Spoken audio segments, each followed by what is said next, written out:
if Hatsumi said, all right, let's take a little break and paint some pictures, and everybody in the room just sat back against the wall like Bill and just sat there and smiled and looked at Hatsumi Sensei. And they transmitted the picture and the thought to Hatsumi, thank you, grandfather, but I'm not here for pictures. I'm here to learn to kill. And just flashed that at Hatsumi. And he would probably sit there for about 1 second and go, ooh, okay, all right, very good. All right, next technique. What do you think he would do? What do you think would happen after the 15th dance when we were in Japan? Instead of putting our name on the board right there, I put my name on the board. It said 15th dan training for 2 hours only. 15th dans only. 15th dans only. And then the next day it's like, okay, 15th dans, 10th dans allowed. That's all, 1 day. But the only time I'm in Japan is I should only be training with 15th dans. For fun. That's my lab. I get to beat up on those lab rat 15th dans that think that they're martial artists like me. The original 20, maybe 25. Come on. Be honest, look at them. Businessman, other stuff, jobs. They're not dedicated. They don't do this every day. They haven't done it every day of their life. I'm not bragging. I'm asking for truthfulness, that's all, okay? So how fun would that be? Yeah, and I just go to get to experiment with some of the guys, because before that, all the 15 dans were with Hatsumi training privately. And Hatsumi, nobody, you guys go to Japan, and all the rest of you, you would never even see Hatsumi. You'd never even see him. You might see him walking on the street or going for some tonkatsu or something, but you'd never see him until you were good enough to go in those classes. That's it. 15 dans. Hatsumi, you didn't even, that's it. You gotta be 15 dan to walk in the door. Velvet rope.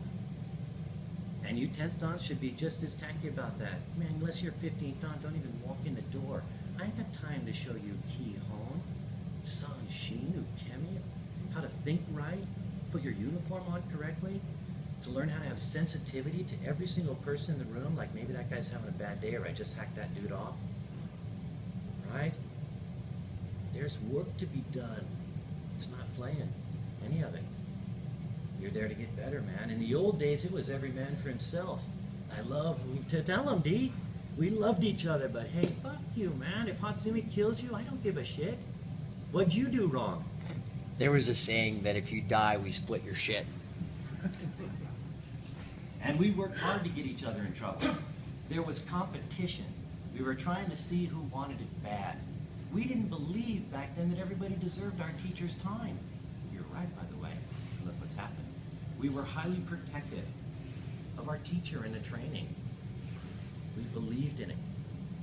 And everyone in the room, every guy looked at, Pedro, Arno, Sven Erik, Doron Navon, even the Japanese, Manaka, Ishizuka, my training partners, those weren't my teachers. Those are my training partners.